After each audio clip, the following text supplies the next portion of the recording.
불확실한 시장에 맞설 차별화된 투자 전략 9월 10일 머니쇼 플러스 시작합니다.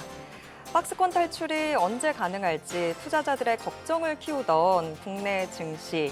하지만 오늘 코스피 큰 폭으로 오름세를 보이면서 거래를 마쳤습니다.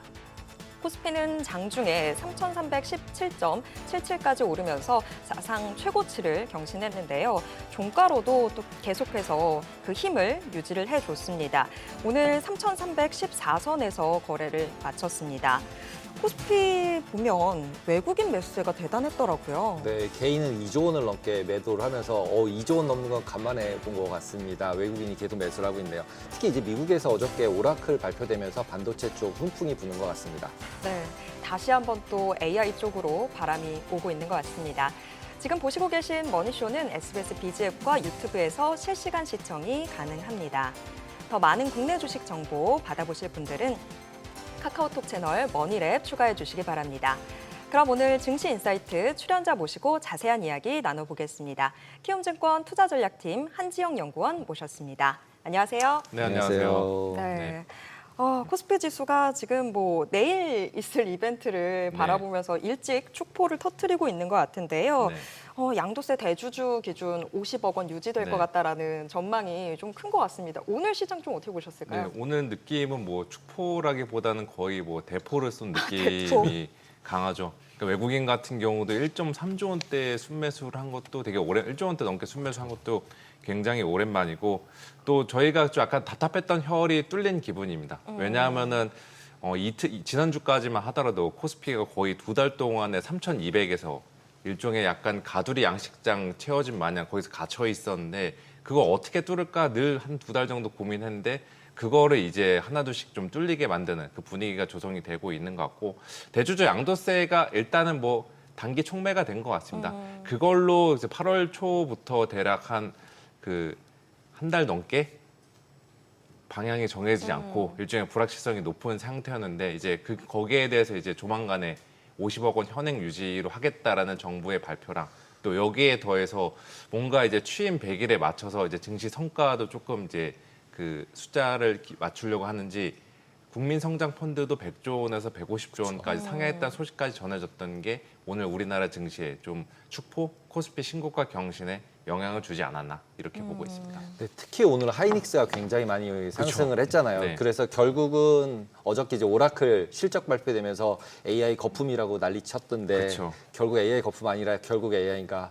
그러다 보면 맞죠. HBM 계속 가야 되잖아요. 네, 그러면 맞죠. 지금이라도 따라서 가야 될까요? 이게 가장 어려운 주제죠. 오늘 폭등한 종목 지금이라도 사야 되는지에 대해서 되게 네. 애매한 대답하기 어려운 답변일 수도 있는데 그냥 하루 이틀 안에 내가 승부를 보겠다라고 하시는 분들은 내일 바로 안 사셔도 될 것 같은데 그래도 이제 좀 길게 보겠다. 최소한 2달, 3달 이상 보겠다라고 하시는 분들은 연말까지 나는 증시를 보겠다 하시는 분들은 오늘이더라도 아니면 내일이더라도 언제 사도 저는 아직은 수익기에는 HBM에서 저는 찾아볼 수 있다. 이렇게 좀 보고 있습니다.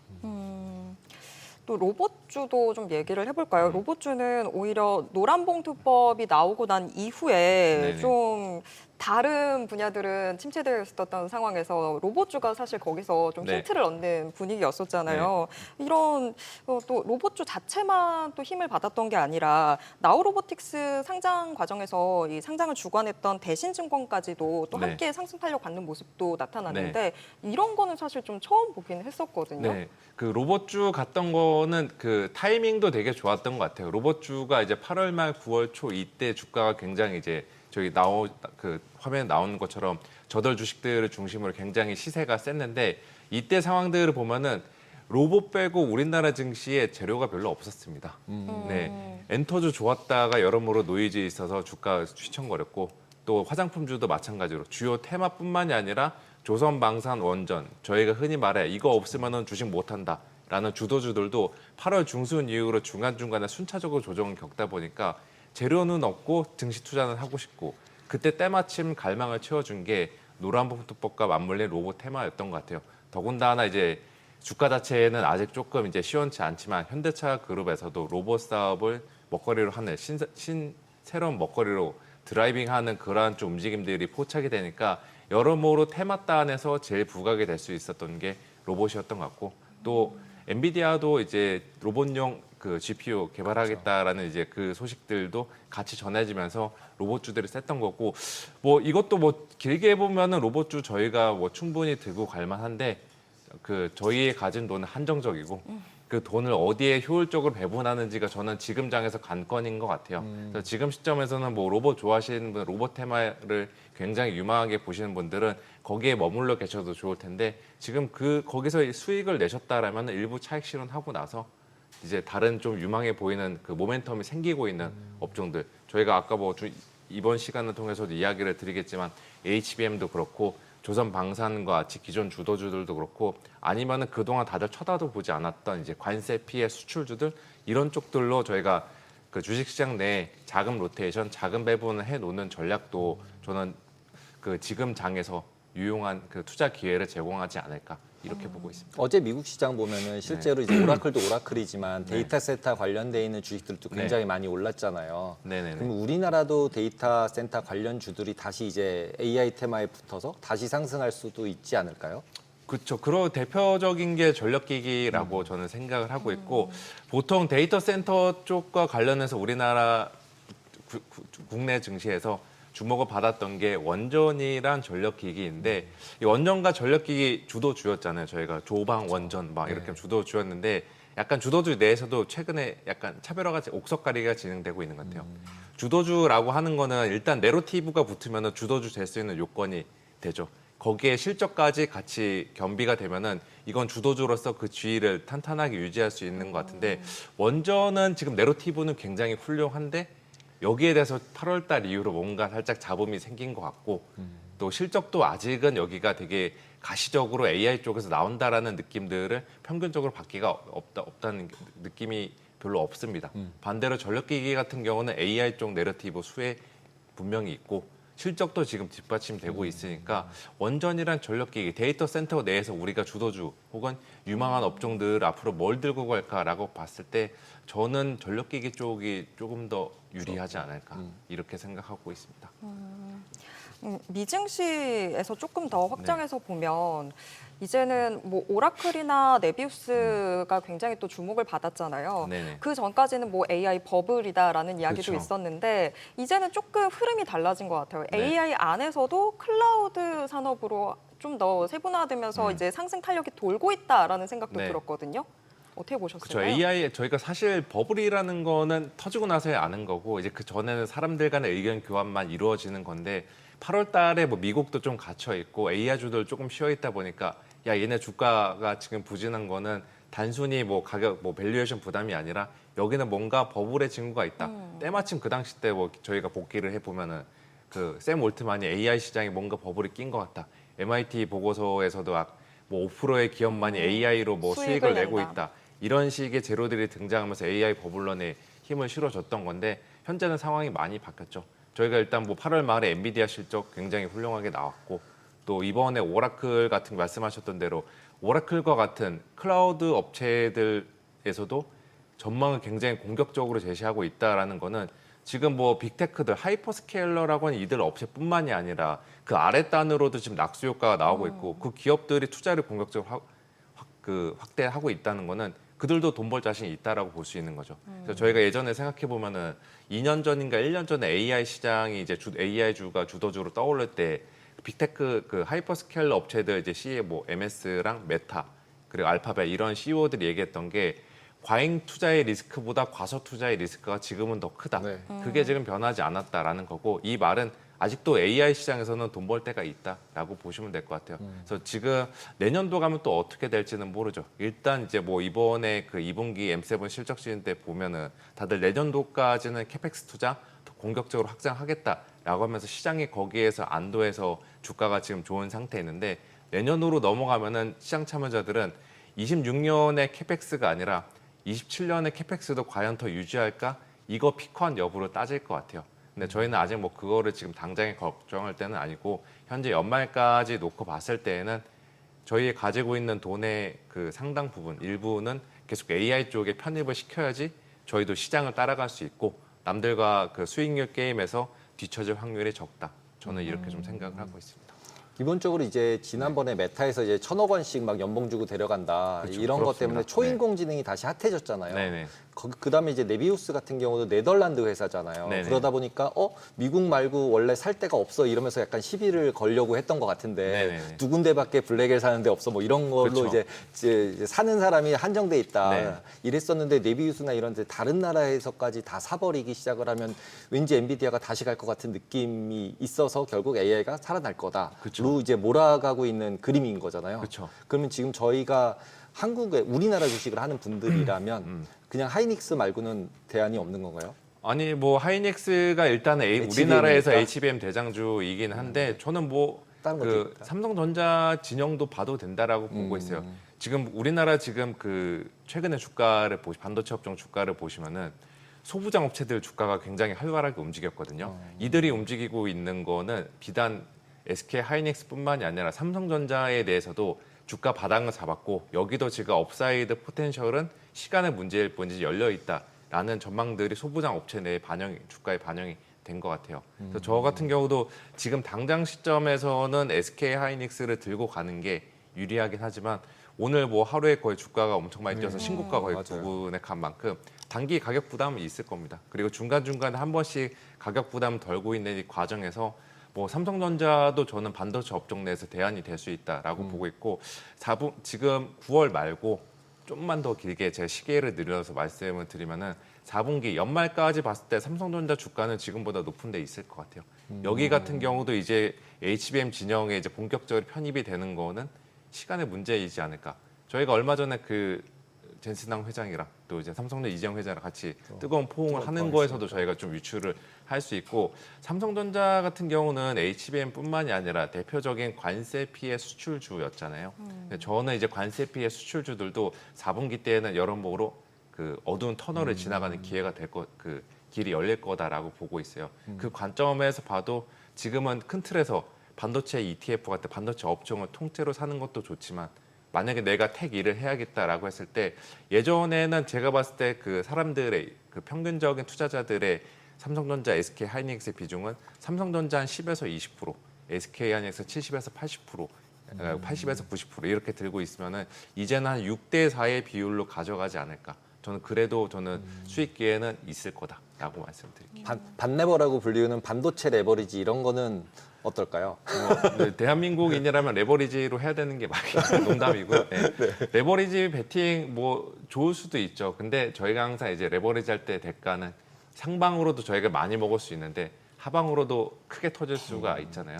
그래서 저는 레버리지는 그냥 만약에 내가 공격적으로 반도체 업종 내에서 투자를 하고 싶다라고 했을 때 1,000만 원이 있으면은 그 한 반만. 900만 원 정도는 그냥 정방향 한 배짜리 한 100만 원 정도는 레버리지로 해서 해도 괜찮지 않을까 이 말씀을 드리겠습니다. 그리고 이제 어저께 이제 애플 신제품 발표했는데 결국은 좀 실망 매물이었잖아요. 애플. 네, 그렇죠. 주가만 보면 네, 주가만 보면. 그리고 그 핸드폰도 그렇게 너무 이렇게 막 센세이션한 정도까지는 못 느끼겠더라고요. 네, 가격만 좀 센세이션했던 것 같아요. 그쵸, 17 가격만. 기본 17 기본 네, 모델은 너무 비싸서 네. 그래서 그러면은 기본적으로 우리나라 이제 애플 관련돼 있는 소부장 주식들이 있잖아요. 네. 그러면 그쪽이 나쁘지는 거라고 봐야 되는 건가요?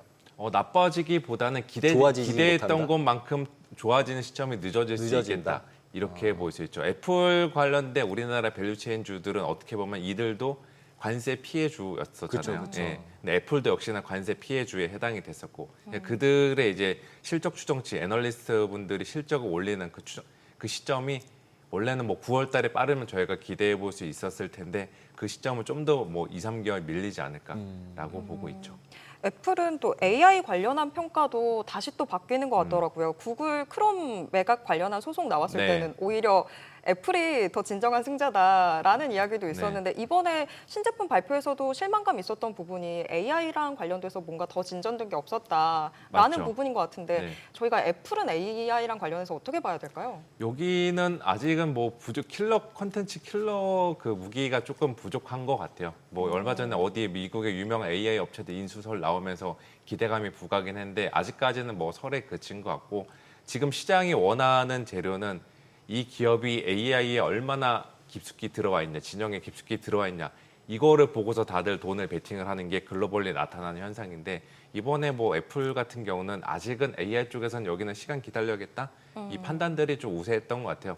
그러니까 시장의 수급도 애플로 가는 돈이 생각보다 좀 덜하지 않았나. 그러니까 앞으로도 좀 덜 할 거다. 저는 이렇게 좀 보고 있습니다. 저는 에어팟이 제일 신제품 같더라고요. 동시 통역되는 아, 에어팟 되게 맞아요. 그렇죠. 저거는 사야 되겠는데 뭐 이런 생각이 네. 들더라고요.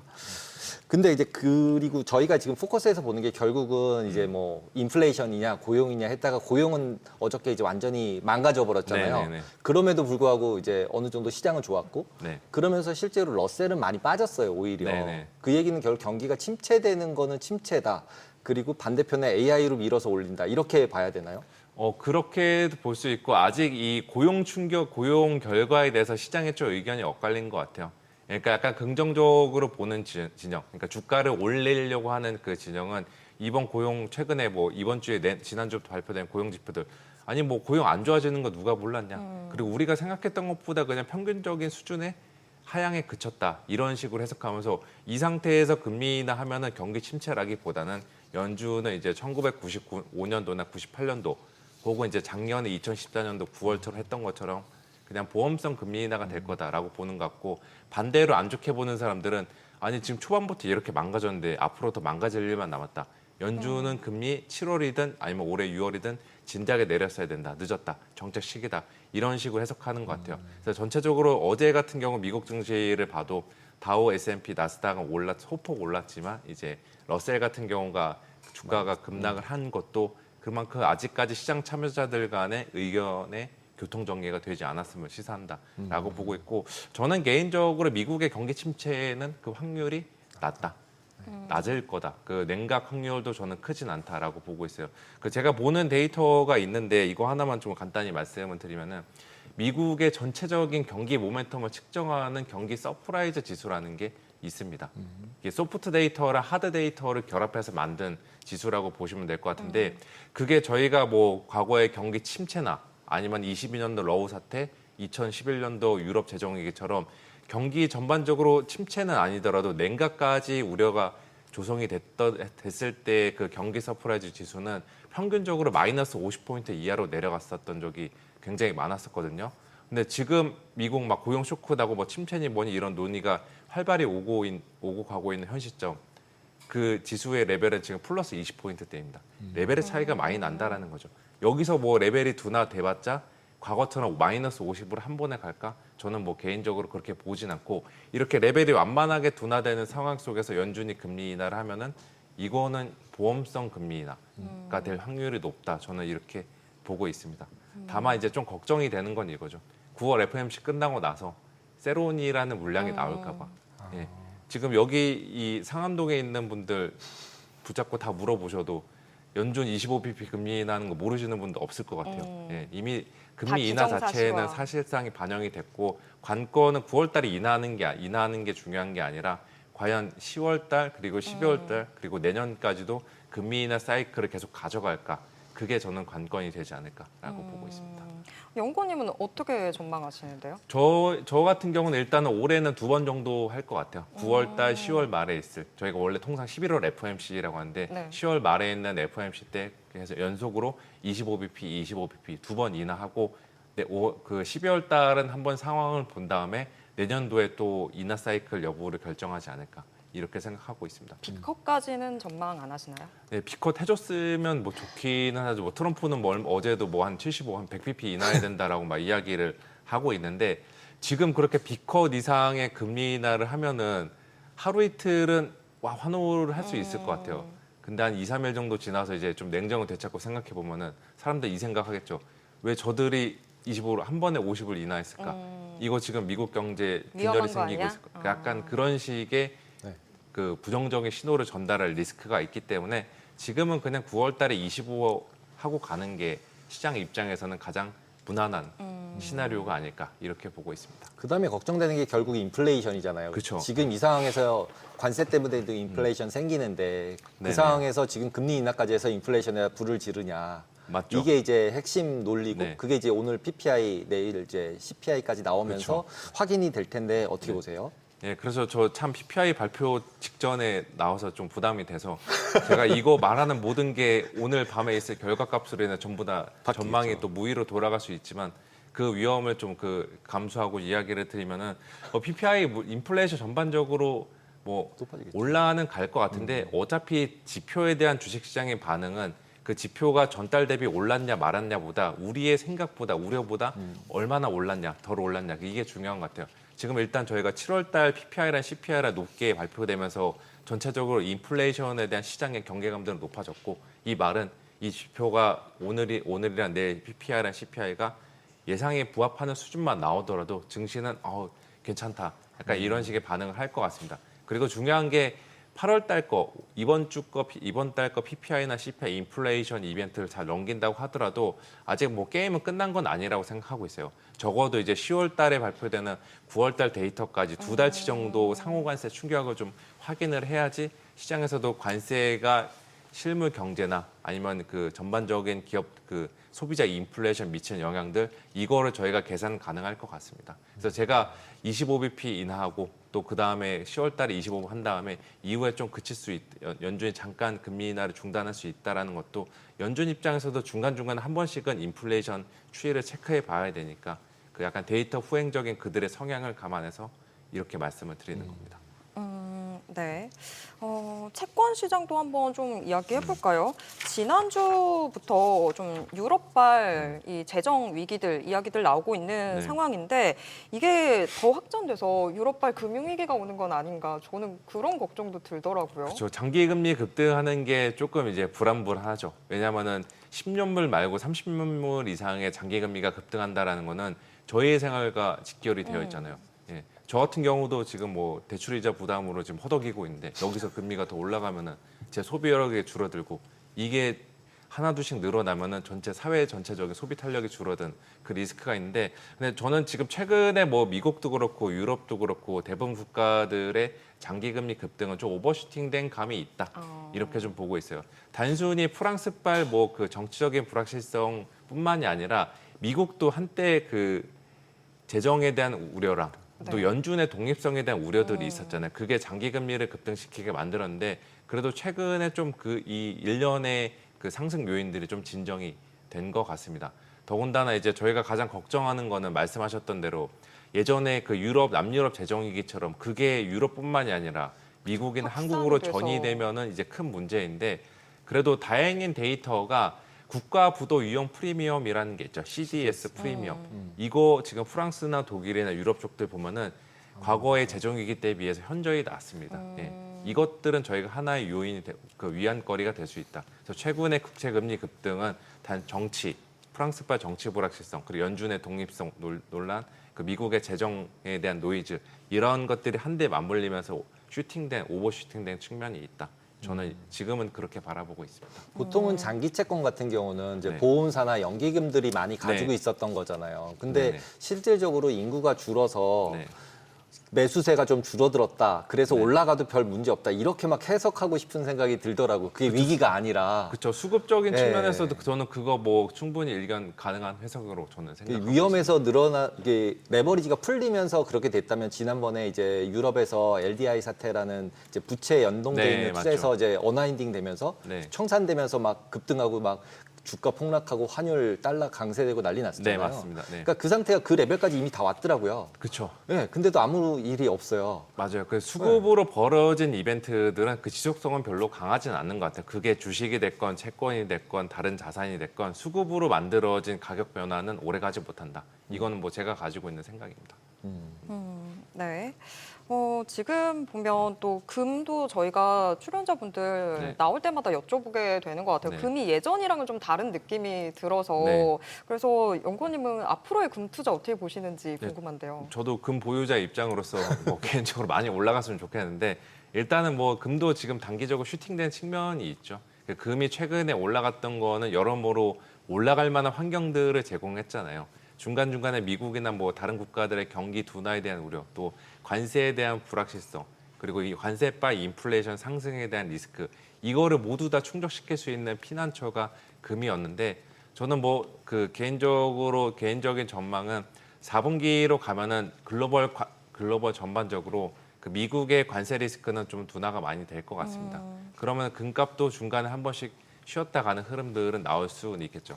예, 이런 식으로 좀 금은 좀 최근에 많이 슈팅됐으니까 단기한 기간 조정 거친 다음에 내년도에도 또 그 미국 경기 향방과 또 AI 투자 사이클이 정말 지속될까에 대한 좀 우려들 이런 것들이 불거지는 시기에 금은 또 한 번 피난처가 되지 않을까라고 보고 있어서 그냥 딱 그 심플하게 말씀을 드리면은 저희가 예전에는 뭐 금 자체는 자산군에 어지간해서 잘 편입을 많이 안 시켰잖아요. 근데 최근 1년 동안에 금 편입하시는 분들이 많은데 저는 그건 되게 좋은 전략이라고 생각하고 있고 그래서 전체적인 자산군을 100%를 봤을 때 10에서 10% 정도는 금은 편입시켜서 가는 게 좋지 않나라고 좀 보고 있습니다. 보통 이제 금이 예전에 안전자산의 느낌이었는데 지금은 금이 미중 갈등의 핵심 수혜주 같아 보이거든요. 그렇죠. 그렇죠. 둘이 싸우니까 결국 달러 수출해서 받은 돈 가지고 달러 못 가지고 있겠으니까 그냥 금 맞죠. 사는 거 아닌가? 뭐 이런 느낌이잖아요. 맞습니다. 그러면은 결국 미중 갈등 쪽을 저희가 볼 수밖에 없고 지금도 AI 관련해서도 네. 결국 미국이랑 중국이랑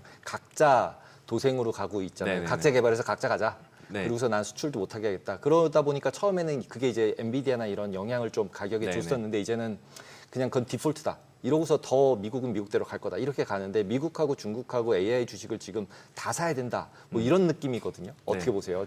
아, 중국 AI. 저는 중국보다는 저는 미국 AI가 아직은 더 유망하지 않을까. 돈은 실제로 지금 미국 쪽들이 더 잘 벌고 주가상으로는 뭐 여러모로 스토리가 붙어서 중국 쪽도 지금 주가가 한동안 시세가 되게 좋았었는데 저는 어차피 그 주가 급등 이후에 그 지속력과 추가적인 레벨을 결정을 하는 거는 결국에 실적과 내러티브에 달려 있는데 지금 중국 쪽보다는 저는 뭐 미국 쪽이 그 내러티브나 실적 측면에서 더 매력적이지 않을까 이렇게 좀 생각을 이게 하고 이제 생각하게 되는 게 네. 그 환율 때문에 그래요. 다들 달러가 약세가 될 거라고 네. 얘기하는데 달러 말고 AI 다른 걸로 좀 가지고 있으면 안 될까. 그러면서 이제 중국 거 가지고 있으면 그래도 뭔가 달러 반대잖아요. 네네. 그래서 가지고 있으면 어떨까 이런 생각이 드는데 영건님 생각은 그렇죠. 어떠세요? 환율과 달러를 네. 보는 관점에 따라서 이제 미국이냐 중국이냐 AI 그를 좀 선택의 문제에 서 있을 것 같은데 저는 연말 그까지 보면은 달러는 강세 흐름으로 좀 전환을 할 것 같아요. 오히려. 예. 환율 우리나라 입장에서 환율이 지금 뭐 그 현재 1,380원대인데 지금 뒤로 뭐 10월, 11월, 12월 뒤로 갈수록 저는 이제 1,400원대로 다시 조금 레벨이 조금 올라가지 않을까 이 생각하고 있습니다. 왜냐하면은 전 세계에서 지금 성장이나 또 기업 이익 그 전망과 관련해서 가장 아직까지 유망한 게 저는 미국이라고 좀 생각하고 있습니다. 결국엔 돈이라는 거는 성장과 실적을 따라서 글로벌 자금들이 이동을 하는 건데 지금 전 세계 그 AI가 전 세계에서 메가 트렌드이고 그거를 주도하는 게 아직은 중국보다는 미국이잖아요. 또 성장 모멘텀 자체도 연준이 금리 인하를 보험성 금리 인하를 하게 되면은 미국도 올해뿐만이 아니라 내년도 성장에 대한 좀 기대치들 올라갈 것 같습니다. 그렇게 되면은 돈들도 한동안 뭐 저희가 뭐 탈아메리카, 셀 아메리카 이러한 것들을 몇 차례 경험했었는데 그 내러티브들은 이제 연말로 갈수록 소멸이 되어 가지 않을까 이렇게 보고 있습니다. 그러면 대부분의 시장에서 예측하는 달러 약세 쪽보다는 오히려 달러 강세 쪽으로 보시는 거고 네. 기본적으로 그 부분에 있어서는 미국으로 투자가 계속 들어가고 있고 네. 그다음에 AI도 결국 제일 선도주기 때문에 네. 결국 경기도 제일 좋고 다른 나라 비해서는 네, 지금도 맞죠. 뭐 프랑스건 유럽이건 어디 가기도 되게 두려우니까 네네. 그럼 다시 미국으로 보는 게 제일 적절하다 이렇게 보면 되겠네요. 네, 맞습니다. 만약에 뭐 제 전망이 연말에 틀리면은 연초에 나와서 또 한번 이야기를 드리겠습니다. 네. 네, 기대하고 네. 있겠습니다. 오늘 말씀 여기까지 듣도록 하겠습니다. 고맙습니다. 네, 감사합니다.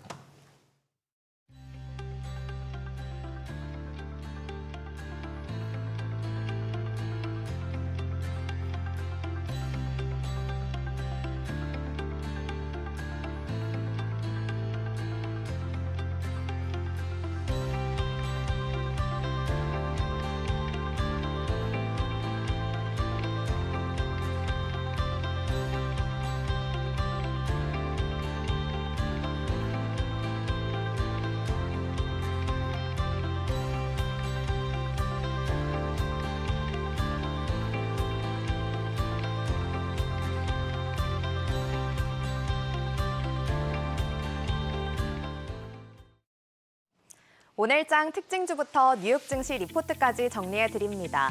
먼저 오늘 우리 증시에서 가장 주목받은 섹터 혹은 테마부터 정리해 볼 텐데요. 간밤 뉴욕 증시에서는 금리 인하 기대감 속에 엔비디아와 AMD를 포함한 일부 반도체 관련 기술주들이 상승세를 보였습니다. 여기에 더해 국내 반도체 업계에선 SK하이닉스와 삼성전자가 HM 출하량 증가와 가격 상승 기대 속에 가장 큰 수혜를 받을 것이고 범용 디램과 낸드 역시 공급 부족으로 가격 상승이 예상된다는 증권사 전망에 오늘 관련주들이 강세를 보였습니다. 특히 SK하이닉스는 AI 솔루션 제품 경쟁력 강화를 위해 네이버 클라우드와 협력한다는 소식도 전해졌는데요. 오늘장 5.56% 오르면서 30만 닉스에 안착했습니다. 종가는 30만 4천 원이고요. 삼성전자도 오늘 1.54% 오르면서 7만 2,600원. 또 DB하이텍은 창사 이래 처음으로 자사주 소각을 발표하면서 오늘 8.62% 올랐습니다. 종가는 5만 400원입니다. 이외 하나마이크론과 넥스트칩도 각각 7%, 13%대 강세 보이면서 관련주들이 상승 랠리를 펼쳤습니다. 정부가 상장 주식 양도소득세 부과 대상인 대주주 기준을 현행 50억 원으로 유지할 걸로 전망됩니다. 당초 기준을 10억 원으로 낮추려고 했지만 최근 여론을 고려해 현행 수준을 유지하는 쪽으로 선회한 걸로 보이는데요. 이재명 대통령은 오는 11일 취임 100일 기자회견에서 최종 입장을 발표할 예정입니다. 이에 따라 기대감에 금융 관련주들이 올랐는데 먼저 KB금융이 오늘 7%대 오르면서 11만 7,600원에 마감했고요. 신한지주가 오늘 3.37% 오르면서 6만 7,500원, 하나금융지주도 오늘 4%대 올랐고 우리금융지주와 한국금융지주가 각각 4%, 6%대 강세 보이면서 관련주들이 일제히 상승 마감했습니다. 이어서 뉴욕 증시 종목에 대한 투자 의견 정리해드리겠습니다. 오늘은 글로벌 제과업체 몬덜리즈 인터내셔널부터 미국 내 가정용 비상발전기 시장 1위 기업 제네라콜딩스, 그리고 LNG 수출업체인 벤처글로벌까지 세 가지 종목 살펴보겠습니다. 첫 번째 종목은 몬덜리즈 인터내셔널입니다.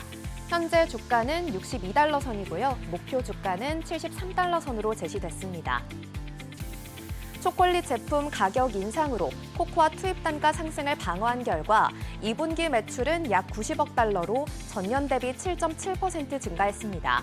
다만 원재료 단가 급등으로 조정 매출 총이익과 조정 EPS는 각각 전년 대비 11.3%, 14.5% 감소했습니다.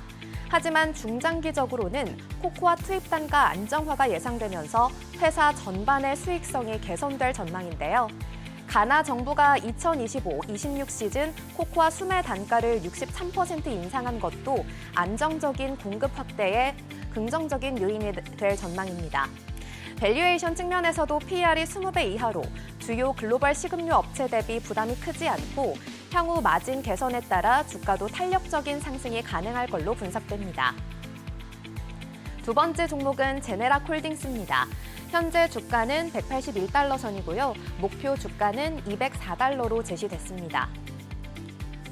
AI 데이터 센터로 인한 전력 수요 급증으로 미국 에너지부는 현장에서 직접 전기를 생산하는 온사이트 발전과 에너지 저장 솔루션, 즉 ESS를 단기 대응책으로 제시했습니다.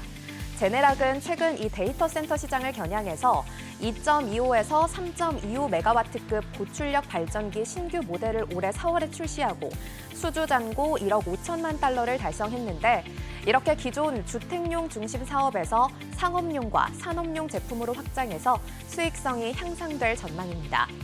또 미국 가정용 비상발전기 보급률은 아직 6.5% 수준에 불과해서 전력망 노후화로 관련 수요가 늘어나면 가정용과 데이터 센터용 모두에서 큰 성장이 가능할 걸로 보입니다. 세 번째 종목은 벤처글로벌입니다. 현재 주가는 13달러 선이고요. 목표 주가는 21달러로 제시됐습니다. 올해 상반기 플라커마인스 터미널에서 51번의 LNG 선적과 함께 기존 칼카시오패스 터미널에서도 출하량이 늘면서 올해 상반기 총 LNG 수출량은 564테라BTU로 작년 상반기보다 2배 이상 증가했습니다. 특히 상반기 출하한 LNG 중 약 90%가 유럽으로 수출됐는데 유럽의 러시아산 천연가스 배제 움직임과 무역 협상에서 EU가 약속한 미국산 에너지 구매 확대로 향후 유럽향 수출은 더 늘어날 전망입니다. 또 LNG 가격이 하락했지만 수출 물량이 늘면서 올해 상반기 에비타는 27억 달러로 전년 대비 142% 늘어났고요. 관세 영향도 전체 투자금의 1% 수준으로 미미해서 현재 진행 중인 CP2 터미널 건설이 완공되면 미국에서 가장 많은 LNG를 수출하는 기업으로 자리 잡아 안정적인 성장세를 이어갈 전망입니다. 오늘은 이렇게 세 가지 종목에 대한 국내 증권사들의 분석 살펴봤습니다. 오늘 밤 뉴욕 증시 투자 전략 세우는데 참고해 보시기 바랍니다. 지금까지 종목 리포트였습니다.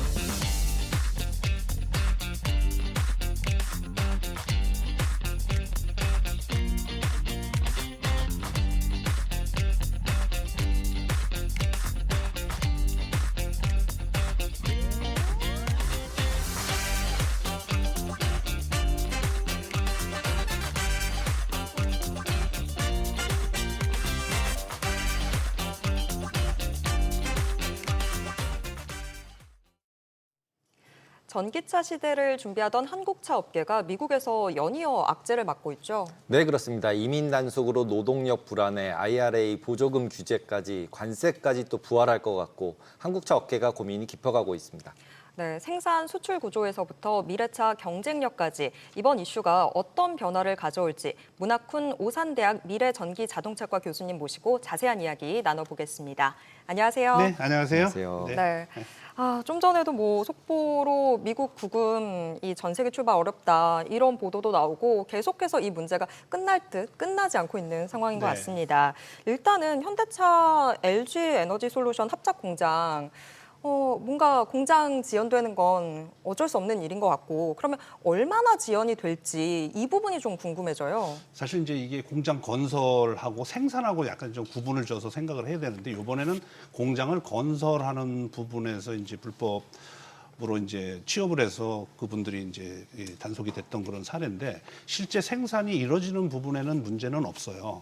근데 지금 현재 LG 에너지 솔루션 같은 경우도 지금 현재 건설 중인 그 배터리 공장이 지금 한 4개 정도 되는데 지금 그런 부분들도 전부 스톱돼 있는 상태이기 때문에 앞으로 생산량에도 영향을 미칠 수가 있다 이렇게 말씀을 드릴 수가 있어요. 그래서 지금 현재까지 그 공장이 가동되는 자동차를 생산하는 현대기아 공장들은 지금 현재까지는 계속적으로 생산이 되고 있고 앞으로 추가로 공급돼야 되는 배터리에 대해서는 이제 좀 시간이 좀 앞으로도 굉장히 좀 오래 걸릴 것이다 이렇게 추정을 하고 있습니다. 근데 이제 배터리가 문제가 된다라고 하면 전기차 생산이나 이런 부분이 문제가 되는 거잖아요. 그렇죠. 그리고 이제 미국이랑 중국이랑 싸우고 있으니까 그렇죠. 결국은 중국에서 수입 못 해올 거고. 그렇죠. 그러면 전기차 전체적으로 수급이 별로 안 좋다. 이래서 그냥 정지돼도 된다. 이래서 미국에서 저런 이상한 일을 하는 걸까요? 뭐 꼭 그렇지만은 않고요. 네. 그래서 뭐 여러 가지 정치적인 상황이라든지 뭐 이런 것들이 아우러져서 이제 이런 부분이 생길 거라고 생각이 되는데 기존에도 이런 공장을 건설하기 위해서는 기본적으로 이제 생산 설비를 세팅을 해야 되고 하는 부분들인데 요번에 가신 분들은 기술자가 가신 거잖아요. 그런데 이게 공장이 건설이 되고 생산이 되면 실질적으로 미국인들이 고용이 이루어지는 건데 이 생산 설비를 하려면 기술자가 설치를 해야 되는데 기술자가 없으면 그 설치가 불가능한 부분들인데 트럼프 대통령도 이런 말도 했더라고요. 그러면 저희들한테 들어와서 기술자가 우리를 알려주면 우리가 가서 설치를 하겠다 이런 말도 했지만 사실 그런 것들은 굉장히 배터리 공장이라든지 자동차 공장들은 굉장히 좀 보안에 좀 철저히 해야 되는 부분들이 있어서 앞으로도 그런 부분을 어떻게 해결할 것인가에 대해서는 고민을 좀 많이 해야 될 거로 보여지고 지금 아마 기간은 제가 봤을 때는 그분들이 들어오긴 하더라도 그분들이 다시 나가기에는 여러 가지 제약이 좀 있을 것 같다는 생각이 들어요. 그래서 그렇다면 결국은 공장을 건설하는 부분에 있어서는 좀 시간이 의외로 많이 걸릴 수 있다라는 그런 우려도 있다 이렇게 말씀드릴 수가 있습니다. 그럼 결국은 이제 노하우 내놔라. 그렇죠. 이렇게 받아들일 수밖에 저는 없는 거네요. 그렇게 이해를 했어요. 왜냐하면 기술자라는 건 거기에 공장을 건설하는 그 배터리 공장 노하우를 다 알려달라는 얘기인데 그쵸, 그쵸. 사실 그건 기업의 기밀을 달라는 거고 그쵸. 똑같은 얘기이기 때문에 저는 굉장히 좀 기분은 좀 그렇게 좋지는 않았다 그렇게 말씀드릴 수가 있습니다. 그리고 지금 미국에서는 결국 테슬라 자율주행, 그다음에 택시, 로봇 네. 택시 이 부분에 대해서 제일 핫해요. 네. 그리고 이제 우리도 벌써 이제 자동차 살 때 이제 자율주행하는 그렇죠. 옵션 넣을 거냐 말 거냐 그렇죠. 고민 되게 많은데 그리고 이제 자율주행 기업들이 이제 중국도 굉장히 활성화돼 있죠. 활성화되고 있고 그렇습니다. 이 부분을 이제 우리나라는 어떤 정도의 자율주행 상황이고 그리고 우리나라 기업들은 자율주행에서 어느 정도 그 미국이랑 중국을 비교할 수 있을까요? 저도 이제 자율주행 관련해서 많은 인터뷰도 했습니다만 사실 좀 안타까운 부분들이 좀 많아요. 우리가 뭐 사람으로 얘기한다면 뭐 중국이나 미국 같은 경우는 지금 뭐 거의 달려가는 수준인데 우리는 일단 기어가는 수준이다라고밖에는 말씀을 드릴 수가 없고 그래서 정부나 기업이나 이런 것들이 좀 잘 아우러져서 법적인 제도적인 부분들도 좀 많이 좀 이렇게 좀 열어줘야 되는데 그런 부분들이 좀 너무 폭이 적다 보니까 실제적으로 국내에 있는 자율주행 기업들이 해외로 진출하는 그런 사례들이 좀 많고 현대기아 자동차들도 오히려 자율주행에 관련해서는 미국에 투자하는 그런 사례들이 발생하고 있어요. 그래서 국내에도 굉장히 그 알짜배기 그런 그 자율주행 기업들이 있거든요. 그래서 자율주행 그러면 이 제조사하고 자율주행하고 완전히 좀 약간 다르게 이해를 하시는 게 좋아요. 왜냐하면 우리가 이제 구매를 할 때 자동차를 구매를 할 때 뭐 옵션을 넣는다고 사실을 했지만 그게 3단계, 4단계, 5단계 이렇게 넘어가기에는 사실 굉장한 이 부담이 있어요. 그래서 그런 것들을 커버를 할 수 있는 기업이 자율주행 이 플랫폼이에요. 그런 것들이 뭐 구글의 뭐 저 웨이모라든지 이런 업체인데 우리나라도 마찬가지로 있긴 하지만 이런 여러 가지 제약이 많아요. 뭐 예를 들어 자율주행 같은 경우 중국 같은 경우는 이제 뭐 우한에 1000대의 사람 무인 자동차가 지금 돌아다니고 있다. 자율주행 한 4단계니까. 근데 우리나라는 지금 현재 뭐 다닐 수 있는 데가 너무 제약이 많다 보니까 그런 데이터를 게더링을 하고 수집할 수 있는 데 너무 제약이 좀 많다 보니까 투자를 계속 돈을 하더라도 이게 뭔가 매출로 이어져야 되는데 매출로 이어지지 못하는 부분들이 있어서 이제 외국에다가 뭐 싱가포르를 간다든지 미국을 간다든지 이렇게 이제 진출하는 그런 사례가 있다. 그래서 우리나라도 그런 부분에서 이제 이번에 이제 정부에서도 이제 좀 전향적으로 많이 좀 풀겠다 이런 얘기도 했지만 좀 많이 좀 풀어서 우리나라 자율주행 기업들도 중국이나 미국처럼 좀 했으면 좋겠다는 말씀을 좀 드리고 싶어요. 너무 안타깝습니다. 그 부분에 대해서는. 아니, 저는 제가 장롱 면허다 보니까 네. 사실 자율주행 관련 기술들 우리나라에서 하루빨리 좀 됐으면 좋겠다라는 생각이었었는데 해외에 비하면 좀 더딘 것 같아서 저는 기술이 문제인 줄 알았는데 그럼 그게 아니라 법적인 그렇죠. 규제의 문제였던 거예요? 그렇죠. 아, 그러니까 우리나라 같은 경우 사실 그걸 시스템을 구축을 해놔도 다닐 수 있는 도로가 없어요. 그래서 이 다닐 수 있는 도로들이 많아야 그 주변에 있는 환경, 그다음에 날씨, 그다음에 사람 이런 것들을 계속 데이터를 축적을 해서 그걸 나중에 이제 어떤 차가 가더라도 요 상황에서는 이렇게 지금 앞으로 예견이 될 것이다라고 해서 제어를 통해서 이제 움직여야 되는데 그런 데이터 자체가 우리나라에서는 지금 현재는 없는 상태죠. 그래서 뭐 보셨겠지만 여기 상암동 주변에도 뭐 자율주행 이렇게 있지만 네. 코스를 정해놓은데 외에는 갈 수가 없고 또한 이제 좀 전에 말씀드렸던 중국이나 미국 같은 데는 사람이 없는 상태 무인 로봇 택시예요. 그러니까 사람이 없는 상태에서 차가 움직이는데 우리는 사람이 없으면 일단 법적으로 문제가 생겨요. 그래서 오퍼레이터가 무조건 차 안에 탑승을 하고 있는 상태여야 되다 보니까 그래서 자동과 수동을 같이 해야 되는 그런 상태다. 근데 또 뭐 어떻게 보면 그렇게 해서 그럼 만약에 무인 로봇택시를 국내에다가 이렇게 런칭을 해서 다니게 했다가 어떤 뭐 인사사고가 발생이 되면 큰 이슈가 되니까 아마 그런 부분들도 법을 이렇게 푸는데도 좀 여러 가지 좀 제약이 좀 있지 않겠나 그런 생각도 좀 해보긴 합니다만 아무튼 좀 법적으로 좀 많이 좀 풀었으면 좋겠다 이런 말씀 좀 드리고 싶습니다. 그리고 최근 이제 지난달 뉴스 보면은 이제 카카오 이제 모빌리티가 네. 중국에 있는 바이두랑 해서 자율주행을 이제 해보겠다. 네. 왜냐면 이제 카카오 맵 같은 경우는 카카오티 맵 이거 같은 경우는 실제 거의 90% 대부분의 한국 그렇죠. 사람이 쓰고 있는데 거기에 중국 자율주행차 소프트웨어가 들어와서 하겠다는 건데 이건 어떻게 해석을 해야 돼요? 사실 이제 이 자율주행이나 이런 것들이 데이터를 모집을 하고 수집하는 것들은 국내 도로 지형이나 이런 것들을 수집해서 사실은 전부 넘어가는 거거든요. 어떻게 보면. 그래서 우리나라 자율주행 기업들도 사실 많아요. 뭐 A2G라든지 SWM이라든지 이런 기업들이 많이 있는데 그런 데하고 좀 이렇게 협약을 좀 했으면 좋지 않았겠나라는 생각은 해보지만 이런 그 바이두나 이런 데들은 워낙 이제 그 무인 자율주행 차들이 로봇택시들이 돌아다니고 다니고 데이터들도 많이 있고 거기에 이제 데이터도 쌓여 있다 보니까 우리나라 기업보다는 그런 기업을 같이 이렇게 협의를 해서 하는 것이 효과적일 거라고 판단했던 걸로 보이긴 해요. 그래서 지금 현재는 그 국토부에서도 이제 그 뭐 포니 AI라고 하는 회사도 있잖아요. 네, 그래서 포니 국내 AI. 기업 법인을 만들어서 지금 승인해서 데이터를 이제 게더링하는 그렇게 돌아다니고도 있어요. 그래서 그런 기술들이 중국으로 이게 데이터들이 넘어가는 건 좀 안타깝다. 저는 이렇게 말씀을 드릴 수 포니 있고. AI가 중국 회사죠. 네네네 그렇습니다. 그러면 기본적으로 중국 회사랑 미국 회사랑 자율주행 같은 경우도 약간 패턴이 좀 다르잖아요. 그렇죠. 그러니까 이제 한쪽은 뭐 라이다를 쓰고 한쪽은 그렇습니다. 라이다를 안 쓰고. 그렇습니다. 그럼 우리나라는 어느 쪽에 포커스를 맞추고 있는 건가요? 사실은 뭐 자율주행을 하기 위해서는 굉장히 많은 카메라와 그다음에 라이다, 레이더, 그다음에 GPS 이런 것들이 이제 기본적으로 센싱할 수 있는 부분들이 장착이 되는데 그래서 좀 전에 말씀하신 것처럼 뭐 카메라 중심의 어떤 데이터를 게더링한다 그러면 테슬라 같은 경우에 일반적으로 이제 그런 거고 대부분들은 이제 좀 전에 말씀드렸던 카메라도 뭐 한 14-15개가 장착이 돼 있고 GPS라든지 아니면 뭐 라이다, 레이더들도 굉장히 많이 장착이 돼서 데이터를 이제 그 수집하는 데 쓰여지고 있다. 이렇게 말씀을 드릴 수가 있어요.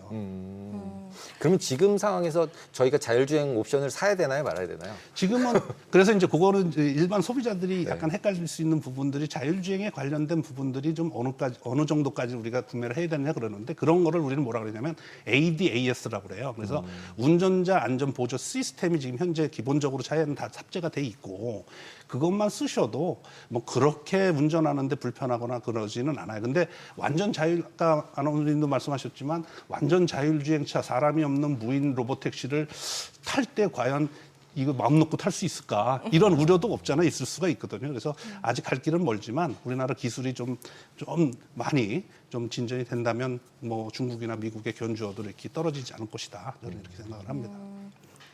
지금 근데 이야기들 종합해 보면 우리나라 자동차도 이제는 정말 기술력도 많이 인정받고 해외에서 디자인으로도 상도 많이 받고 해서 여러모로 많이 올라왔다라는 생각이 드는데 그럼에도 불구하고 이젠 가격 경쟁력이 다시 문제가 되고 있다. 그렇죠. 이 얘기를 하거든요. 정말 가격 경쟁력으로 우리나라 자동차 지금 흔들릴 정도의 상황인 건가요? 가장 큰 문제는 뭐냐면 우리가 이제 과거에 그 자동차 한 대를 만들었을 때 생산 단가라고 얘기를 하잖아요. 그러면 한 대 만들었을 때 비용이 어느 정도 들어가느냐를 가지고 차량 가격이 선정이 되고 이렇게 판매를 하는데 우리나라의 가장 지금 현재로서의 문제점은 뭐냐면 생산 단가가 너무 높다예요. 그러니까 중국하고 견주어 봤을 때 뭐 우리가 중국 그러면 많은 사람 인구가 많고 뭘 하나 만들더라도 자재도 많고 배터리만 하더라도 사실 우리나라 같은 경우 수입해 올 때 거의 한 90%를 수입해 오는 그런 실정이다 보니까 생산 단가가 떨어지는 부분들이 있고 자재도 많다 보니까 전체적으로 생산 단가를 떨어뜨릴 수 있으니까 차량 가격을 낮게 설정을 해도 뭐 크게 뭐 이익을 내는데 문제가 없는데 거기에 문제가 있어요. 그래서 뭐 사실은 생산 단가라고 하는 것이 여러 가지 뭐 부자재도 들어가고 부품도 들어가고 하지만 거기에 인건비라든지 이런 부분들이 좀 많이 들어가다 보니까 가격 경쟁력에서 중국 대비해서 떨어지는 부분들이 있어서 전기차 같은 경우도 중국이 뭐 유럽에 많이 팔았다는 얘기가 사실은 뭐 성능이나 이런 것도 중요하지만 가장 최우선적으로 일반 구매할 때는 가격이거든요. 그래서 가격 면에서 저희들이 이제 경쟁력이 떨어졌다.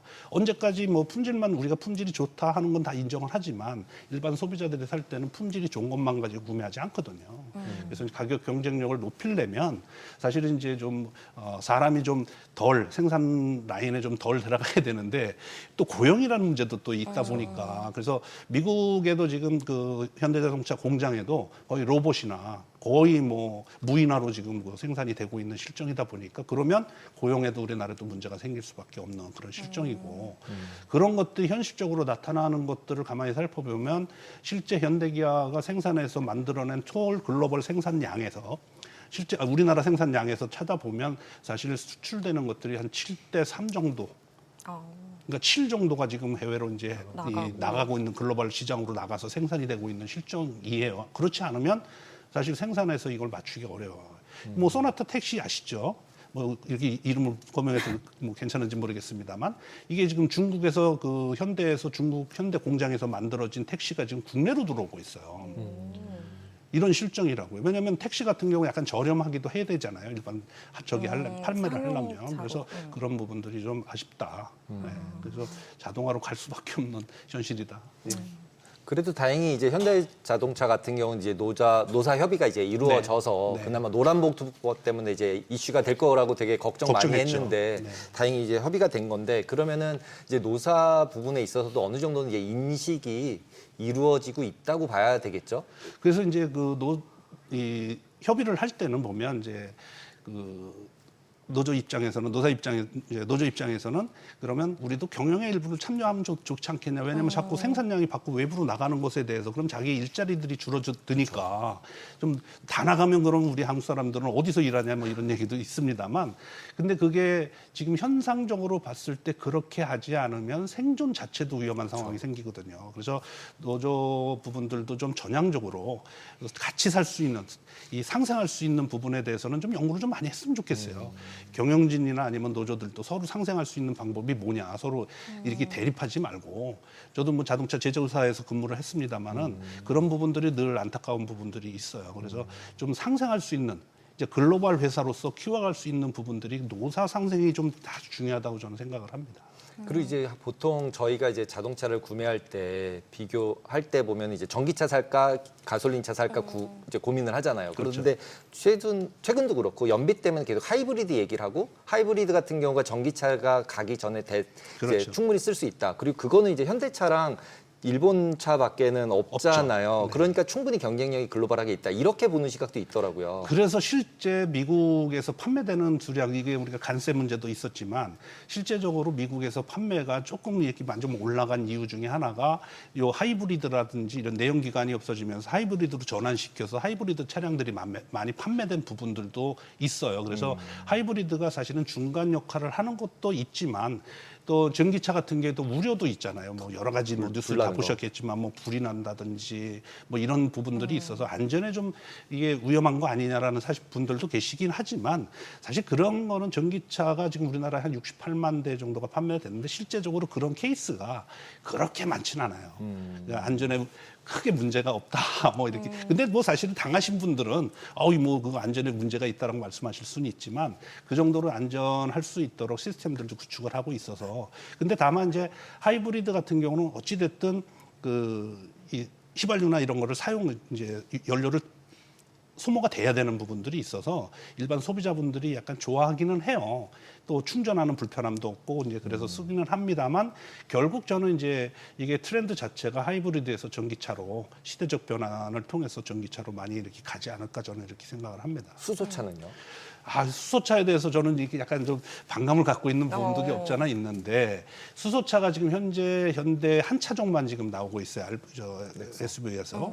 근데 이게 저는 이제 어느 쪽으로 방향 전환을 해야 될 것으로 보여지냐면 이 트럭이나 이런 차들 또는 선박이나 이런 쪽으로 방향 전환을 해야지 안 그러고 이제 승용이나 이런 쪽으로 수소차가 내려오는 거는 조금 왜냐하면 수소 충전소를 설립해야 되죠. 그다음에 이게 이제 불안하죠. 이런 부분들 때문에 일반 소비자들이 사실 수소차를 좀 꺼려하는 부분들도 있고 불편한 부분들도 있어요. 충전소도 별로 없고. 그래서 수소차는 좀 더 이렇게 일정한 도로를 다니는 우리가 이제 화물차 같은 경우는 고속도로를 통해서 가고 물건 내리고 다시 이렇게 반복하는 이런 거는 굉장히 좀 유리할 것 같고 또 뭐 선박이라든지 이런 데는 굉장히 좀 유용할 것으로 보여서 그런 부분으로 방향 전환을 했으면 좋겠다. 그래서 이제 이게 수소차 같은 경우는 충전하는 게 가장 문제잖아요. 네, 맞습니다. 그래서 이제 또 충전소를 설립할 때도 뭐 굉장히 많은 돈이 필요하기 때문에 또 이게 님비 현상으로 인해서 이 도심 내에는 또 수소 충전소를 설치할 수 있는 부분들이 있어서 아마 승용차나 이런 RV나 SUV로 내려오기는 좀 어렵지 않느냐.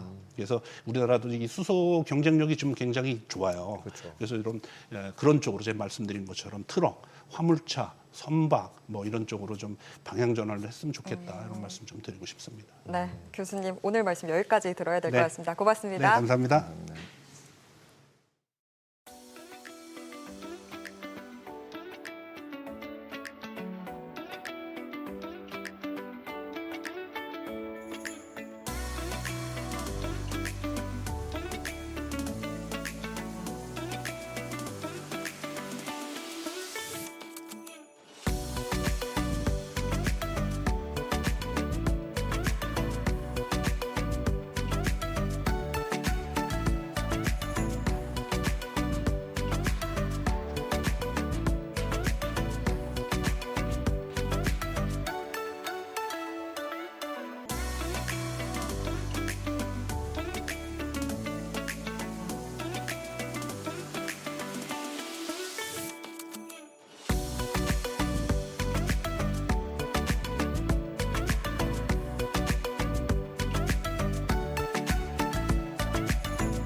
머니쇼 플러스에서 연금에 대한 내용을 살펴볼 때 DB형, DC형 등 유형별로 운용 주체 등에 따라서 수익률의 차이가 극명하게 갈리는 점을 확인했잖아요. 네, 그렇습니다. 특히 퇴직연금 수익률은 정기예금보다 못하다는 통계까지 계속 나오고 있는 상황이죠. 네, 맞습니다. 퇴직연금 수익률 제고가 필요하다는 의견은 꾸준히 제기돼 왔는데요. 최근에는 퇴직연금 기금화와 건강보험료 부과 문제까지 논의되고 있다고 합니다. 연금 박사 상담센터 이영주 대표 모시고 자세히 알아보겠습니다. 안녕하세요. 안녕하세요. 안녕하세요. 이영주입니다. 네, 오프닝에서도 얘기를 했는데 DC형 수익률 저조 이거에 이제 정부도 대응 방안을 좀 찾고 있다 이런 이야기들 나오고 있습니다. 네. 어떤 고민들을 하고 있을까요? 지금 우리나라의 노후 자산의 가장 중요한 축 중에 하나가 국민연금이고요. 그다음에 두 번째 2층 연금이라고 하죠. 퇴직연금이라고 해서 우리나라의 근로자분들이 전부 다 퇴직연금 제도에 대부분 다 가입돼 있으시고 이걸로 노후 준비를 하고 있는데 실제 퇴직연금의 운용 수익률을 보니까 전체 자산의 거의 85% 가까이가 원리금 보장형 자산으로만 집중되어 있고 그러다 보니까 정기 예금 정도 뭐 그 정도 미치지 못하는 수익률이 내고 있거든요. 그래서 대부분 다 2%대 뭐 초중반 수익률밖에 안 나오다 보니까 전체적으로 퇴직연금이 좀 부족한 상황이 되는 거죠. 국가가 여기에 대한 고민을 많이 하고 있습니다. 그래서 사실 뭐 재작년에 보면은 그 디폴트 옵션부터 시행해서 여러 가지 퇴직연금 자산을 조금 더 원리금 보장, 안정 중심에서 투자 중심으로 좀 옮겨서 약간의 수익률을 제고할 수 있는 방안을 가지고 계속 이렇게 근로자들을 유도하고 있는데 백약이 무효라고 잘 안 먹히고 있죠. 그러니까 실제로 뭐 디폴트 옵션을 선택한다 하더라도 계속 안정형으로만 선택하고 계시고 이러다 보니까 전체 퇴직연금 수익률이 제고되지 않는 이런 상황에서 지금 이러면 어떡할까라고 하다가 이제 보니까 국민연금은 기금으로 운영하잖아요. 그런데 보통 지금 뭐 1,200조 가까운 이제 운용을 하고 있는데 연평균 수익률이 뭐 6%, 7%씩 나오고 있는 거잖아요. 이렇게 기금으로 운영하게 되면 아무래도 규모의 경제 효과가 있기 때문에 조금 더 잘 운영할 수 있는 그런 부분이 있고 개인의 선택에 맡겨주는 것보다 뭔가 이렇게 좀 공공의 영역에서 운영을 해보자. 라고 해서 지금 퇴직연금을 기금화해서 운영하고 그러면서 퇴직연금 공단도 한번 설립해보자. 이런 것들이 지금 현재 여러 가지 논의가 되고 있는 상황입니다.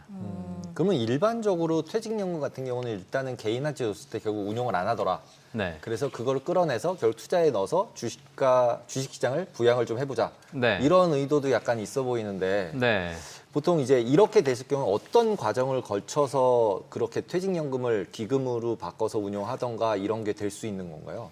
일단 근로자들을 설득해야 되는 것이죠. 지금 말씀하신 대로 사실 주식시장을 부양시키기 위한 목적도 있고요. 뭐 주식시장이 부양되어야 운용하는 사람들 수익률도 올라갈 거니까요. 그렇죠. 두 마리 이제 닭을 다시 다 잡아야 되는 건데 그런 차원에서 봤을 때 지금 현재 개인에게 운용 방향을 조금 더 옮겨라, 조금 더 공격적으로 운영해라 이런 것들이 지금 잘 안 먹히고 있고 그러다 보니까 결국은 이거를 이제 공공의 영역에서 해야 된다. 그래서 퇴직 기금 운용 본부를 따로 설립하거나 공단을 설립해서 운영하겠다라는 이야기가 나오고 있습니다. 근데 이제 이 부분에 대해서는 사실 공공에서 운영하겠다고 하게 되면 뭐 일부에서는 수익률이 높아질 가능성이 높으니까 내 퇴직연금을 국가가 맡아서 해주겠다. 그리고 국민연금처럼 수익이 잘 나면 좋은 거잖아요. 그래서 찬성하시는 분도 계시지만 반대로 공공의 영역에서 운영한다는 것이 또 공공이 책임을 져야 되는 거 아닙니까? 하필 또 운영을 시작했는데 손실이 발생한다. 그렇죠. 그러면 또 그 책임이 다 국가로 돌아가는 그런 문제도 있고 그다음에 사실 이 퇴직연금이 어쨌든 민간 영역, 사적 연금의 영역인데 이걸 국가가 관리하게 되면 사실 그동안 퇴직연금에 대한 여러 가지 시스템이라든가 인프라 이런 상품들을 지금 운용하고 있고 준비해온 민간 금융회사 또 자산운용사 이런 데서 입장에서는 어떻게 보면 시장을 다 국가에 뺏기는 이런 또 문제도 발생하죠. 사실 그래서 그 일반 금융사에서 그런 또 여러 가지 반론도 있습니다. 퇴직연금 수익률이 낮은 이유는 사실 자산 비중이 너무 원리금 보장으로 치중해 있기 때문이지 자산운용사들이 못한 게 아니거든요. 네. 실제로 타겟 데이트 펀드라든가 이렇게 퇴직연금의 수익성 자산을 보면 국민연금 이상의 수익을 내고 있습니다. 그러니까 그런 부분에서 조금 방향을 다른 쪽으로 바꿔보자라는 이야기들 지금 논의를 하고 있는데요. 현재 어쨌든 뭐 이걸 법적으로 좀 바꿔보겠다는 것이 좀 약간 더 중점적으로 추진되고 있는 것 같습니다.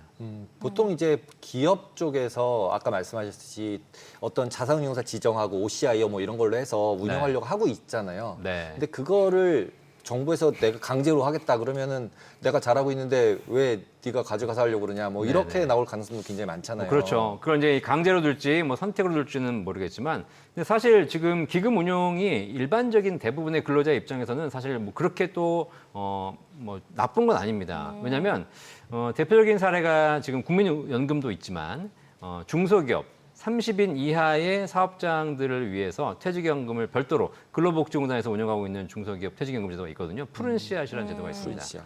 이게 2022년부터 운영이 됐고요. 지금 한 3년째 운영되고 있는데 이 푸른 씨앗은 지금처럼 개인이 직접 운영하는 것이 아니라 사실 30인 이하의 사업장에 있는 종업원들이 직접 운영할 이런 역량 자체가 좀 여력이. 부족할 수 있잖아요. 시간이라든가 이런 게. 그래서 이제 근로복지공단에서 직접 운영을 대행해주고 있는데 이 연금 푸른 씨앗의 수익률이 지금 누적 수익률로 20%가 넘었고요. 연평균으로 봐도 6%, 7%대, 뭐 많게는 8%대까지 나오고 있습니다. 자, 이러다 보니까 그거 봐라. 결국 기금으로 운영하는 것이 더 높은 수익이 나오지 않겠냐. 이런 부분에 약간 무게가 실리고 있는 건 사실이죠. 이런 부분에서 조금 뭔가의 중간에 중간에 협조점을 찾아야 될 필요는 있을 것 같습니다. 그럼 저거랑 노란우산 공제랑은 무슨 차이가 있는 거예요? 노란우산 공제도 뭐 개인 사업자 이런 사람들도 연금으로 받아서 운영해준다 뭐 이렇게 들은 것 같은데. 푸른 씨앗은 퇴직연금 제도로 이제 일반 근로자들을 위한 제도고요. 노란우산은 개인 사업자를 위한 제도입니다. 개인 사업자들이 개인 스스로 추가적으로 이제 노란우산 공제에 가입을 하게 되면 납입한 금액에 대해서 소득공제 해주고 있고요. 사실 노란우산 공제는 운용이라는 별도를 하지 않습니다. 그냥 일반 정기예금 금리 정도 한 2%에서 3% 정도의 금리를 주는 것.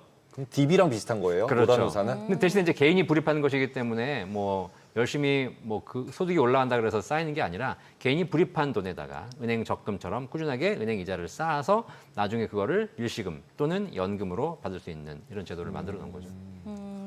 지금 또 근데 연금과 관련해서 발의된 개정안이 또 있던데 사적연금 생활자들의 건강보험료 부담 요거랑 관련된 내용이라고 하던데 정확하게 어떤 내용이에요? 아, 네. 지금 법안이 발의되는 건 뭐냐면요. 사적연금. 여기서 사적연금이란 국민연금은 공적연금이고요. 개인이 가입하는 연금 중에서 연금저축이나 IRP 같은 연금 계좌를 말합니다. 이게 이제 일반 근로자들이나 뭐 자영업자들이 연말에 세액공제라든가 종합소득신고 시에 세금 환급받기 위해서 많이들 가입하시잖아요. 그죠? 자, 지금 현재 국민연금에 대해서는 건강보험료를 부과하고 있습니다. 국민연금 수령자에 대해서 수령액의 50%까지 내에서 일정한 건강보험료를 부과하고 있는데 사적연금은 건강보험료를 법적으로는 부과하게 돼 있어요. 그러니까 세법상으로는 건강보험법상으로는 연금저축 IRP를 수령하는 사람에게 수령하는 금액에 대해서 건강보험료를 부과해라라고 되어 있습니다. 그런데 지금 사적연금 활성화 또 이러면 다들 사적연금 안 하시잖아요. 그래가지고 정책적으로 면제를 해주고 있죠. 그래서 이제 한 꾸준하게 몇 년 전부터 이렇게 지적사항이 되었습니다. 공적연금은 건강보험료를 부과하는데 사적연금은 왜 부과하지 않고 있느냐. 응? 여러 가지 이제 법적으로도 사실 법으로 부과하게 되어 있는데 부과하지 않는 것은 법규 위반이다. 이런 부분에 있어서 이번에 지금 올라온 법안은 이걸 아예 명시하자. 그래서 사적연금 받으시는 분들에게 건강보험료 부과를 좀 면제하는 방안을 법적으로 확실하게 하자. 그래서 지금 법안이 올라와 있거든요. 근데 지금 이슈가 되고 있는 게 뭐냐면 이렇게 해서 사적연금의 건강보험료를 부과할 것인가 말 것인가에 대한 논쟁도 지금 하고 있는 거고요. 왜냐하면 공적연금은 부과하고 있는데 사적연금을 부과하고 있지 않다면 공적연금은 아무래도 조금 더 좀 일반 서민들이 전 국민이 받으시는 거고 사적연금까지 하시는 분들은 조금 더 여유가 있으신 분들이라고 보고 있는 거죠.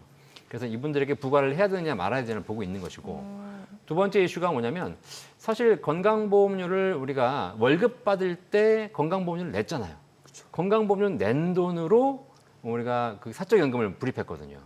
근데 이 연금을 받을 때 이 연금에 대해서 또 건강보험료를 부과하게 되면 중복으로. 이중부가 아니냐. 그럼 국민연금도 이중부가죠. 국민연금은 그렇지 않습니다. 국민연금은 납입할 때 국민연금 보험료를 낸 돈에 대해서는 소득공제를 해줍니다. 아, 소득공제 세금을 돌려줍니다. 돌려주고 그래서 있어요. 소득공제를 안 받으면 나중에 세금을 내야 되는 것이고요. 소득공제를 안 받으면 나중에 세금을 안 내도 되는 것이고 소득공제를 받았으면 세금을 돌려받았으니까 나중에 세금 내기 때문에 이 부분에 대해서는 이중과세 문제를 해결했습니다. 해결한 거예요. 네. 그런데 건보는 그렇지 않고 납입할 때도 건강보험료 다 낸 돈으로 내가 납입을 했는데 받을 때 또 낸다면 이중과세가 된다. 이런 문제가 있고요. 또 하나 이제 실제 제가 법안을 다 봤거든요. 법안을 보면서 느낀 문제는 좀 더 충격이었어요. 이게 뭐냐면 법안의 명칭은 사적연금에 대한 건강보험료 부과를 면제하겠다는 법안이었어요. 그런데 그 부과를 면제하겠다고 올라온 개정안 지금 발의되는 거 아직 확정된 건 아니니까 보니까 조건이 붙었어요. 조건이. 어떤 조건? 아무나 건강보험료를 면제해 주는 것이 아니라 사적연금 수령자 중에서 다른 소득이 없으신 분들만. 그러니까 노후에 사적연금을 받으시는데 다른 뭐 이자 배당 소득이 한 푼이라도 있으면 안 되는 거예요. 이런 조건이 좀 붙어 있고요. 또 하나 더 큰 좀 문제가 뭐냐면 사적 연금을 수령할 때 일정한 금액 이하일 것, 뭐 미만일 것 이런 금액 조건이 있거든요. 그런데 사실 가장 큰 이슈가 지금 많이들 이제 이슈가 안 돼서 그렇지 IRP로 우리가 퇴직금을 받잖아요. 네. 퇴직금 자체는 퇴직소득이기 때문에 건강보험료 부과 대상이 아닙니다. 그런데 퇴직금을 일시금으로 받지 않고 IRP를 통해서 연금으로 나눠 받으면 연금소득으로 봐요. 뭐 퇴직소득으로 보나 연금소득으로 보나 세율은 똑같으니까 세금상은 아무 문제가 없습니다. 그런데 건강보험법에는 뭐라고 하냐면 IRP에서 연금으로 받는 퇴직소득에 대해서 건강보험료를 부과하게 되어 있어요. 좀 아까 IRP가 퇴직연금이고 퇴직연금은 부과 안 해준다 그러지 않으셨나요? 퇴직금을 받으면요. 일시불로 받으면 퇴직소득으로 끝나고요. 그걸 연금으로 받기 위해서 국가가 지금 IRP로 받아서 연금으로 받으라는 IRP라는 퇴직연금 제도를 별도로 운영하고 있지 않습니까? 그러니까 퇴직하는 날 일시불로 받으신 분들은 IRP로 받을 필요가 없죠. 근데 그거를 IRP에서 연금으로 받으신 분들에게는 세법상 연금소득으로 간주가 되고 건강보험법상 연금소득에 대해서는 사적 연금으로 봐서 건강보험료를 부과하고 있기 때문에 이 문제부터 좀 빨리 풀어야 됩니다. 그러면 어떤 일이 벌어지냐면 퇴직금을 일시금 받으면 건강보험료 안 내는데 IRP에서 연금으로 받으면 건강보험료를 부담해야 되는 이런 굉장히 이상한 조합이 나오는 거죠. 이상하네요.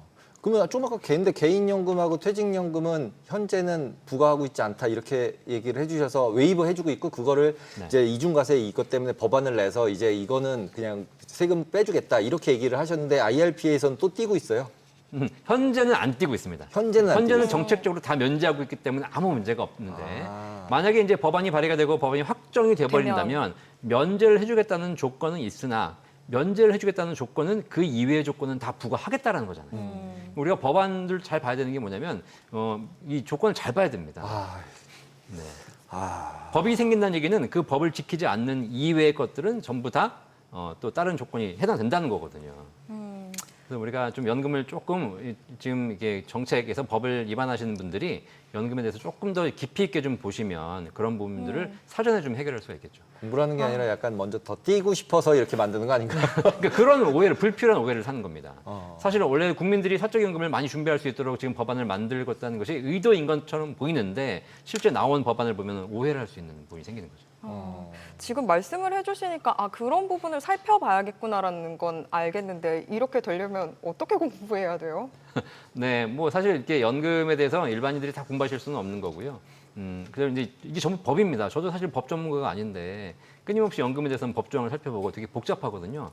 연결되어 있는 법조항을 다 보면서 봐야 되는 것이기 때문에 일반인 입장에서는 뭐 내용이 좀 이해가 되신다면 이런 것들을 조금 더 공론화해서 연금 전문가들 혹은 뭐 국가의 정책을 결정하신 분들에게 좀 전달될 수 있도록 하는 것이 제일 좋겠죠. 도저히 저걸 단순화할 방법이 없는 건가요? 그냥 받는 돈 얼마가 넘어가면 어떻게 된다. 뭐 네. 이런 식으로 단순화하면은 뭔가 피해받는 사람이 있는 건가요? 아무래도 사회가 정말 복잡하다 보니까 네. 복잡하게 하면 하는 대로 문제, 단순화하면 왜 나는 뺐냐고 문제, 선을 딱 긋는 순간 어디선가 또 문제가 생기기 뭐 예를 들면 부자 감세다 뭐 이런 패러다임에 씌울 수 있다는 얘기인 거죠? 그럴 수 결국은. 있죠. 근데 사실 연금 전문가 입장에서 연금에 대해서 국가가 세제 혜택을 많이 주고 건보료도 면제해주고 이러는 것이 결국은 소비를 활성화해서 더 많은 다른 쪽의 세금이 거치고 이렇게 돌아오게 되거든요. 네. 그런 차원에서 연금에 대해서는 뭔가를 이렇게 강제화하려는 것보다는 좀 민간이라든가 개인에게 더 혜택을 줌으로써 더 많은 연금을 준비하게 하는 것이 어떻게 보면 돌고 돌고 돌아서 국가가 더 좋아지는 방법이 될 것 같습니다.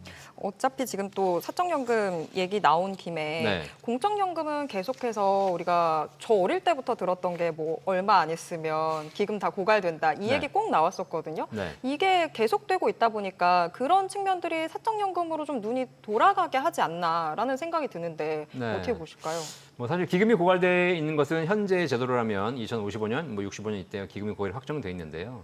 사실 뭐 다 대부분의 은퇴 선진국들도 그렇고요. 개인이 낸 기금으로만 운영하는 것이 아니라 국가의 또 일정 세금 보전이 필요하거든요. 그리고 이런 부분이 꼭 국민연금만의 문제는 아니고 우리 사회 전체적인 영역에서 세금이 투입돼야 될 일들이 더 많아집니다.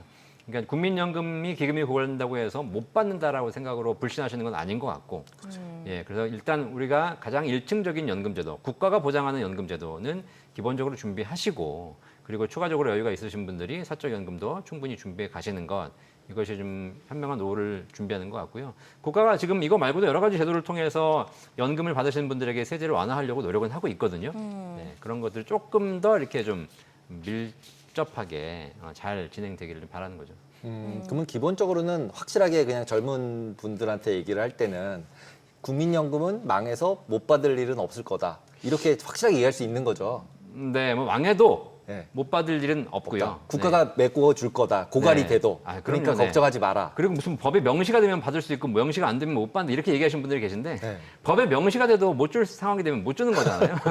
그런 건 정말 의미 없는 것 같고요. 네. 뭐 약간 좀 극단적으로 얘기하면 진짜 국가가 해주는 걸 못 믿을 정도면 사실 그때 국민연금을 제외한 다른 자산들은 안정적이겠습니까? 그죠? 코스피도 이미 뭐 바닥을 찍고 있을 거고 부동산은 폭락을 했을 거고 그러니까 이런 상황이 올 거를 가정해서 우리가 준비하는 건 아닌 것 같고 적어도 국가가 그 정도의 기본 시스템은 유지해 주겠다는 신뢰가 있어야 또 국가가 돌아가는 거니까요. 그 저번에도 나오셨을 때 연금 낼 수 있을 때 빨리빨리 내는 게 더 좋다라고 얘기를 해주셨는데 저 같은 경우는 또 프리랜서다 보니까 일이 없을 때도 있고 있을 때도 있고 그래서 그럴 때마다 국민연금 어떤 식으로 해야 되나 좀 고민이 됐었거든요. 네. 네. 국민연금은 소득이 있을 때 소득의 9%를 반드시 내셔야 되는 것이고 그래서 이제 통보가 오면 그걸 내셔야 돼요. 근데 이제 뭐 불가피하게 뭐 휴직을 한다거나 뭐 실업을 했다거나 못 낼 수 있잖아요. 그거를 나중에 낼 수 있거든요. 그런데 지난 18년 동안은 국민연금 보험료가 오르지 않았습니다. 9%로 고정돼 있었기 때문에 뭐 큰 차이 없이 내가 과거에 못 낸 게 있는데 그걸 추후 납부라고 하는데 그걸 올해 하나 내년에 하나 후년에 하나 큰 차이가 없었어요. 그런데 지금 그렇지 않고 이번에 국민연금법이 개정돼 가지고 내년부터 바뀝니다. 보험료율이 올라갑니다. 그래서 올해 9%가 9.5, 10%에서 2033년에 13%까지 올라간다는 얘기는 9에서 13으로 올라간다는 얘기는 내가 내야 될 보험료가 1.5배로 뛴다는 얘기예요. 그러면 더 내면 연금액을 더 받느냐? 그렇진 않습니다.